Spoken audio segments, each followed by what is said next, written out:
Do you struggle knowing when to finish your backswing and lead into that downswing? Yes, I used to, and sometimes I still do. It's certainly a common fault that people suffer from, but there is no definitive answer. It just depends on the person and you. In this video, I'm going to walk you through exactly when you know that your swing is at the top. Ready for this one? Thought so. This is Nick Does Golf.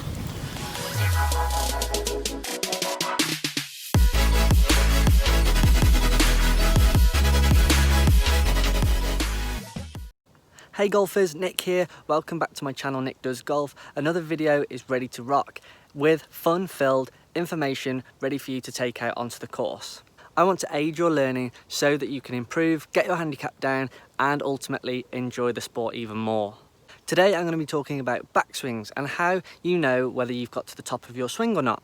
This is something that I have to keep an eye on all the time because when I do drills and stuff like that, when I'm practicing or out on the course, I overdo it. So my backswing does get long, especially with the driver, which you can see right here, gets long at the top. I have to keep an eye on this because I start to get a little bit of movement at the top with my hands, which in the transition of the downswing causes lots of problems. For me, it's going to be a block or a hook. But ultimately, don't get hung up on where your backswing is at the top, because all you have to do is look at the professionals these days and players that have gone by. John Daly, Phil Mickelson, their backswings are really long. They are literally round by their left ear. Compared to the modern day players such as Jon Rahm and Tony Finau, whose backswings don't even get up to probably, or their hands don't probably get up to their shoulder. There are lots of ways to play this game, and why the quote, swing your swing, is very relevant. So we're going to get stuck in now and find out how you know that you're at the top of your backswing and you don't need to go any further or any shorter. Let's go. So the first thing for me is posture and staying in it. When my backswing gets a little bit too long or it's not in the right position, it's because I don't stay in my posture. This could certainly work for you. So think about your chest and you're just rotating around your spine, which is there. And all you want to do is rotate around it. What happens with myself is when I get to the top, or roughly where my hands are here, I begin to stand up, which is not ideal. You're coming out of your posture. When your body changes and your spine angle changes, the club and your arms have to work along with that, and that can get you into all sorts of trouble on the way down.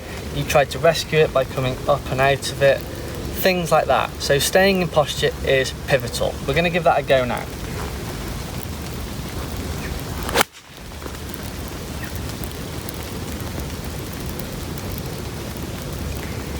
Now that was pretty nice. I stayed in my posture, just thought about rotating my chest away from the target, but maintaining that spine angle. Another good thing for you to check is your wrist set. Now, for myself, I don't set the club as much as other people. When I get to about there, it's not 90 degrees, it's probably about there. But I know that in the downswing, I can correct this and create a lot of lag in order to create my power and get a good strike on the ball in order for that ball to get to the intended target. But checking your wrist set can be good in essentially helping you get to the top of your backswing and get into a good position. So from here, that's where you want to check. See if you can get roughly 80-90 degrees from there, and then from there all you have to do is turn your shoulders to as much as where you want to be, really. Then from there you can pretty much gauge that there is the top of your backswing, and then you can transition down through the ball from there. So a good drill I've used to help me set my wrists a little bit more and keep this right elbow towards me is to turn halfway as you would with a normal swing. Then from there you're going to stop, turn again to the top, and then unleash into that ball through the transition. We're going to give that a go. This might help you a hell of a lot. So you're going to turn again, go. So turn halfway, turn again, and strike. So you may have heard a tree just after I'd hit that ball. That wasn't because it was a bad shot, it was because, sorry, it was that conifer there. It was because I couldn't be bothered to change the camera angle. I thought it would be best if I would just switch it round straight away and go from a front on view just to show you what I meant. Honestly, it was a good shot, so no Mickey taking, please. Anyway, it's vital for you to just swing your own swing, whether it's short, whether it's long, or whether it's bang on.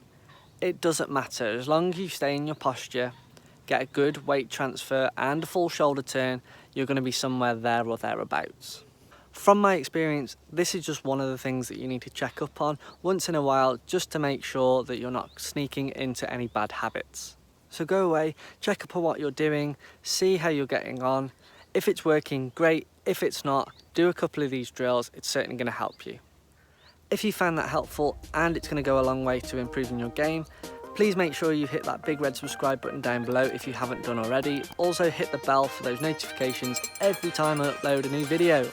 Also hammer that like button and drop a comment down below. Let me know how you're getting on and if it's helped you. Also, make sure you follow my social media platforms on Instagram, Twitter and TikTok to keep up to date with everything that I'm doing on a daily basis and all the cool content, and also interacting with you guys. I hope this goes a long way to improving your games. Thanks very much for watching, guys, and see you all very soon.